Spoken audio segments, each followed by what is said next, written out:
Hi friends, welcome to crazy recipes. నేను మీ మాదిరిని.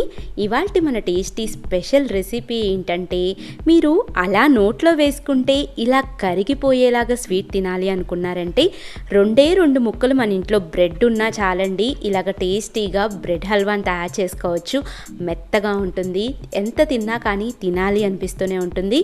దీన్ని ఎలా తయారు చేసుకోవాలో, దానికోసం మనకి ఏమేమి ఇంగ్రీడియంట్స్ కావాలో కూడా చూద్దాము.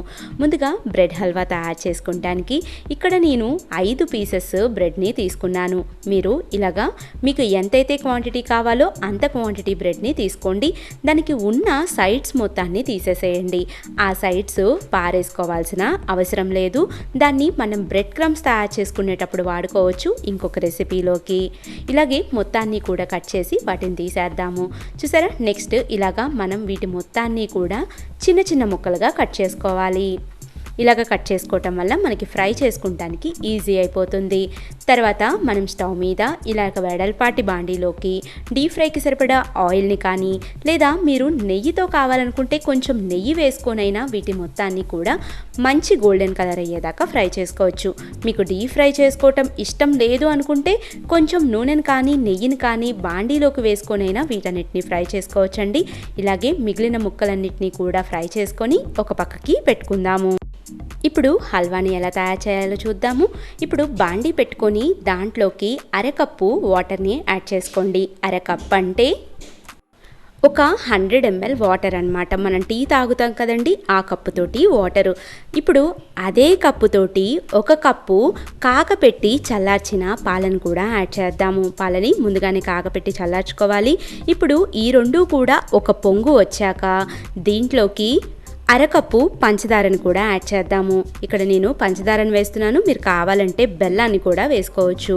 ఇప్పుడు ఇదంతా కూడా మనకి బాగా కలిసిపోయి కరిగేలాగా చూడాలి. ఇప్పుడు దీంట్లోకి నేను ఫ్లేవర్ కోసం ఒక 2 యాలకుల్ని వేస్తున్నానండి. ఇక్కడ నేను దంచకుండా వేశాను, మీరు కావాలంటే యాలకుల్ని దంచైనా పొడిలాగా చేసుకోవచ్చు. ఇప్పుడు ముందుగా మనం వేయించుకున్న బ్రెడ్ పీసెస్ ఉన్నాయి కదండి, ఆ బ్రెడ్ పీసెస్ మొత్తాన్ని కూడా వేసి ఇప్పుడు ఫ్లేమ్ని మనం మీడియంలోకి అడ్జస్ట్ చేయాలి. ఫ్లేమ్ని మీడియంలోకి అడ్జస్ట్ చేసి బ్రెడ్ ముక్కల్ని ఇలాగ 2 వైపులకి టర్న్ చేసుకుంటూ మొత్తం అంతా కూడా సాఫ్ట్గా అయ్యేలాగా చూడాలి.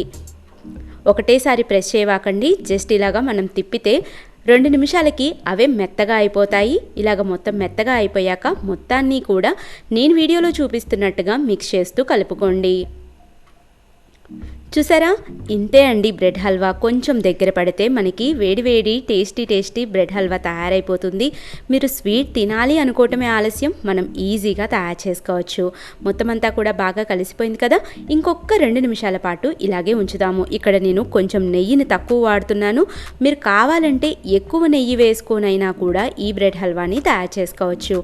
లాస్ట్ అండ్ ఫైనల్ దీంట్లోకి 1 స్పూను నెయ్యిని కానీ లేదా వెన్న పూసనైనా వేసుకోవచ్చండి. రెండిట్లో ఏది వేసినా కానీ ఫ్లేవర్ చాలా బాగుంటుంది. ఇంకొకసారి ఇదంతా కూడా బాగా కలిసేలాగా కలుపుకొని సర్వింగ్ బౌల్లోకి సర్వ్ చేసేసుకోవటమే. దీన్ని వేడిగా తిన్నా బాగుంటుంది, లేదా చల్లగా తిన్నా కూడా చాలా బాగుంటుంది. ఇప్పుడు దీని మీద కావాలంటే మనం వేయించుకున్న జీడిపప్పుల్ని, బాదం పప్పుల్ని, కిస్మిస్ని వేసుకొని తినచ్చండి. నా వీడియో మీకు నచ్చిందనే అనుకుంటున్నాను. అలాగే మీరెవరన్నా డైట్లో ఉండి స్వీట్స్ తినకూడదు అనుకునే వాళ్ళు ఉన్నారే అనుకోండి, మిల్క్ బ్రెడ్ బదులుగా మీరు బ్రౌన్ బ్రెడ్ని వాడచ్చు. అలాగే వైట్ షుగర్కి బదులుగా మీరు బ్రౌన్ షుగర్ని కూడా వాడచ్చు. అలాగే పాలల్లో స్లిమ్ మిల్క్ వాడండి. ఎంతో టేస్టీగా ఈ బ్రెడ్ హల్వాని మీరు కూడా హ్యాపీగా ఎంజాయ్ చేస్తూ తినచ్చు. సో మీరు కూడా ట్రై చేయండి. ఇంతవరకు కనుక మన ఛానల్ని సబ్స్క్రైబ్ చేయకపోతే సబ్స్క్రైబ్ చేయండి. పక్కనున్న గంట సింబల్ని కూడా యాక్టివేట్ చేయండి. అలాగే ఈ వీడియోని మీ ఫ్రెండ్స్ తోటి, ఫ్యామిలీ మెంబర్స్ తోటి కూడా షేర్ చేసుకోండి. Thank you for watching my videos. Bye bye.